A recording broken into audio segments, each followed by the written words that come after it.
അമൃത്.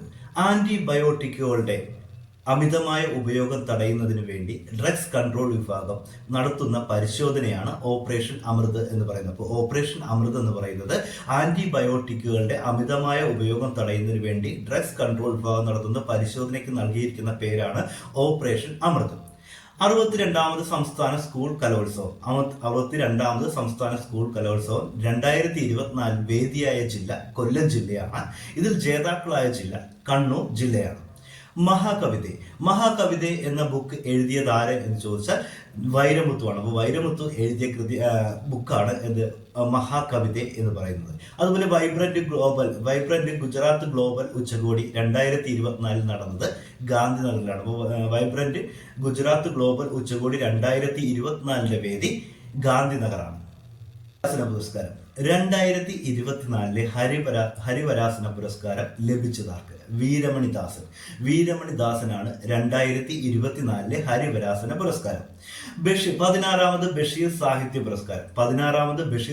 പുരസ്കാരം ലഭിച്ചത് ഇ സന്തോഷ് കുമാറിനാണ്. അപ്പോൾ 16ാമത് ബഷീർ സാഹിത്യ പുരസ്കാരം നേടിയത് ഇ സന്തോഷ് കുമാറാണ്. അദ്ദേഹത്തിന് ഈ പുരസ്കാരം നേടിക്കൊടുത്ത കൃതി നാരകങ്ങളുടെ ഉപമ എന്ന കൃതിക്കാണ്. അതേപോലെ 108ാമത് ഇന്ത്യൻ സയൻസ് കോൺഗ്രസ് നടന്നു. അതിന്റെ വേദി നാഗൂറായിരുന്നു. അത് 108ാമത് ഇന്ത്യൻ സയൻസ് കോൺഗ്രസിന്റെ വേദി നാഗൂറായിരുന്നു.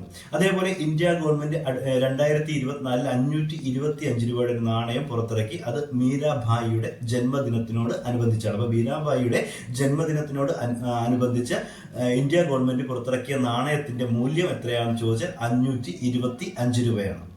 2024 MK സാനു പുരസ്കാരം ലഭിച്ചത് MT വാസുദേവൻ നായർക്കാണ്. അതുപോലെ വിങ്സ് ഇന്ത്യ 2024 വേദിയായ നഗരം ഹൈദരാബാദാണ്.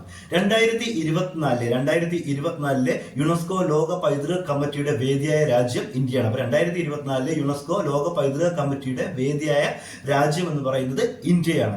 അതുപോലെ ആറാട്ടുപുഴ വേലായുധ പണിക്കർ ഫൗണ്ടേഷൻ നൽകുന്ന 2ാമത് പുരസ്കാരം ലഭിച്ചത് പുനലൂർ സോമരാജനാണ്. പുനലൂർ സോമരാജനാണ് ആറാട്ടുപുഴ വേലായുധ പണിക്കർ ഫൗണ്ടേഷൻ നൽകുന്ന 2ാമത്തെ പുരസ്കാരം ലഭിക്കുന്നത്.